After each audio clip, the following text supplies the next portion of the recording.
Welcome to Lowcountry Lowdown. I'm Lindsay Hausman. Today is November 1st. Well, I hope all the ghouls and goblins, princesses and superheroes had a blast last night, trick-or-treating, even attending the events leading up to All Hallows Eve. Gotta say, we did for sure. We participated in many different events across the county leading up to Halloween. It's always a great time to get out, meet our youngest residents, and of course, the candy. Crime doesn't pay, but Crime Stoppers does. And we're excited to share we once again have a way for you to submit tips about crimes securely and anonymously. Plus, there's always a chance for a cash reward. Crime Stoppers of Beaufort County formed in September following the announcement that the regional program was dissolving. Several Beaufort County residents came together to form the new Crime Stoppers program. It operates independently of law enforcement and allows tipsters to report suspicious and criminal activity completely anonymously. Here are the ways you can report information. First, through the P3 Tips app. You can download it onto your mobile device. The P3 Tips app is available in the App Store and Google Play. Once you download the app, you can create a PIN. Then you want to select your location. That would be the US, then South Carolina, and then where you live. After that, then click on Crime Stoppers of Beaufort County. The app allows you to input information related to all types of crimes, even complaints.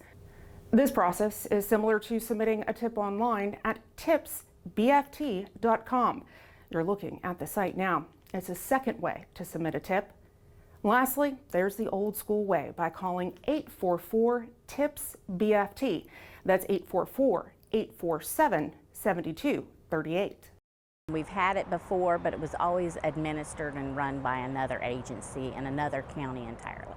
But now we have it here, we have it home, we have a little bit more control, and we have the ability to publicize and provide more information to our citizens so that they can help us solve the crimes that are happening in our county. Somebody somewhere always knows some information about what's going on, whether they've seen it, they've heard it, they've seen it on social media, other people have talked about it. So there is information out there, and all of that could be a very critical piece in helping us investigate further and develop more leads, which could lead to arrests and solve crimes. You'll start seeing us promote Crime Stoppers of Beaufort County from here on. It's a great resource for the public and, in turn, if used, can really help out law enforcement. Remember, for immediate help, please always call 911. If you'd like to speak to an officer or file a report, you can call our non-emergency dispatch line at 524-2777. This week, Beaufort County Schools celebrated Red Ribbon Week. The annual week-long campaign is designed to educate kids and families about the importance of living drug-free and making good decisions. Several of our school resource officers made the information fun for students. Deputy Leidy works at Oakatee Elementary School, and they hosted a poster contest and a presentation on vaping. At Coosaw Elementary School, Deputy Dempsey created a game for kids to show what smoke does to your lungs. And then Deputy Shanks and the students at Hilton Head School for Creative Arts tipped their hat to say no to drugs by wearing a hat for Hat Day. They also wore mismatched socks to, quote, sock it to drugs. Reminder, early voting ends tomorrow. There are 4 early voting centers here in Beaufort County.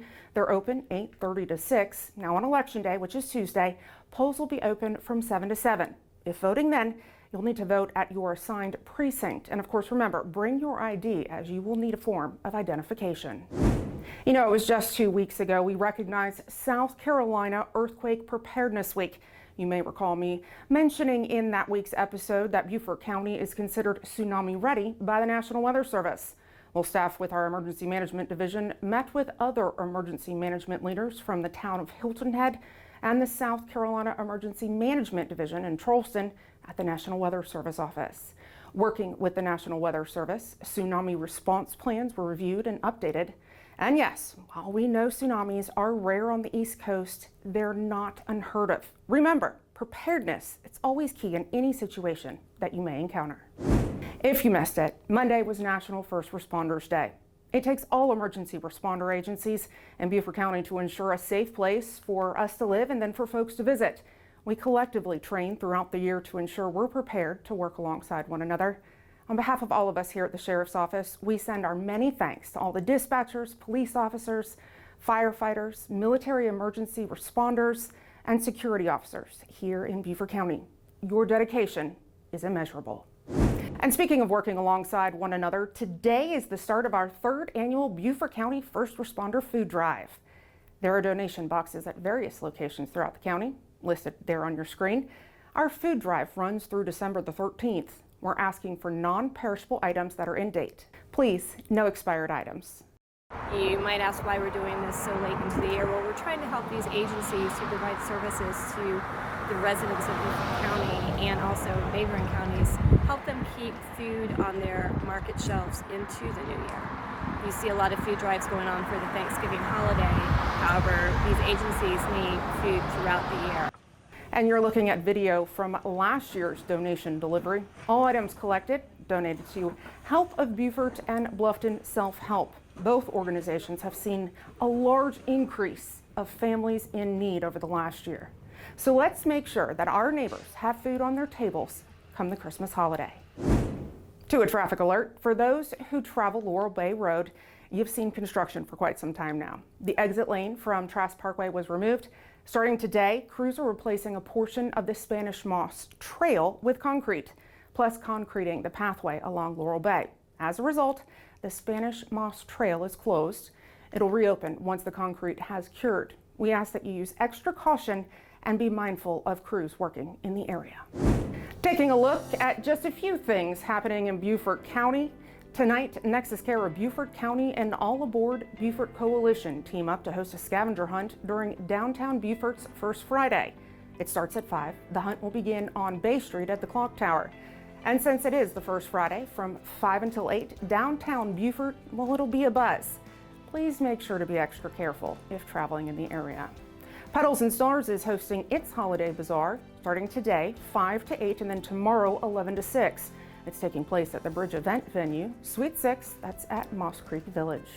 The annual Hilton Head Island Concourse d'Elegance and Motoring Festival is underway. It's a great opportunity to see more than 500 beautiful classics and even some new cars. Events start tonight with flights and fancy and then continue through the weekend. For more information and tickets, visit hhiconcourse.com. On Saturday morning, the Swing Bridge Run takes place in Beaufort. It's in cooperation with Holy Trinity Classical Christian School in the city of Beaufort. Before the race, a sunrise prayer gathering will take place at the Waterfront Park. That's at 7:15. Please be extra careful if you're in downtown Beaufort Saturday morning. Also Saturday, Community Bible Church is hosting a harvest festival from 4 to 8. This event, free, open to the public. On Sunday, runners will take part in the Hilton Head Quarter and Half Marathon, also a 5K taking place. Those races start at Lowcountry Celebration Park on the island's south end, and they benefit the Sandbox Children's Museum. Please make sure to be extra careful driving in that area. Of course, we'll have deputies along the route to ensure everyone's safety. In Bluffton, the third annual Bike Bluffton for the Boys and Girls Club of Bluffton, set to take place from 7 to 2. There are several different courses for cyclists. Can you guess what I'm going to say? Please be extra careful during those hours if you're driving in Bluffton. Also in Bluffton on Sunday, the 6th annual Candy Bounce Back at Martin Family Park in Bluffton from 11 to 5. Get rid of your extra Halloween treats, even though the kids might not want to, or maybe you don't want to. And of course, have a great time with bouncy houses, face painting, and more. In Port Royal, the ladies of the Lowcountry are hosting a holiday market on Paris Avenue. That's from 10 to 4 on Sunday. Great opportunity to start your holiday shopping while supporting Help of Beaufort. They'll have collection boxes for canned goods placed throughout the event. Lastly, the Fort Fremont Harvest Festival is Sunday, 1 to 4.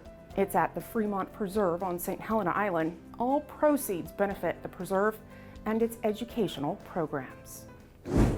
Well, Beaufort County is set to host its Veterans Day Parade November 11th at 10. The parade route starts in front of Beaufort National Cemetery, then goes through downtown, ending at the intersection of Boundary and Bladen Streets. If you're interested in participating in that parade, the county has parade applications online. Just visit BeaufortCountySC.gov/veterans-affairs. The deadline for submission is a week from today. That's November the 8th. If you have something that you'd like to know more about or see covered here on Lowcountry Lowdown, feel free to send me an email at lindsay.hausman@bcgov.net. Say it every week. Follow us on all of our digital and social media platforms. Thanks for watching this week's episode. And before we go, don't forget to turn your clocks back on a Sunday. The days are getting shorter and winter is coming. We'll see you next week. Stay safe.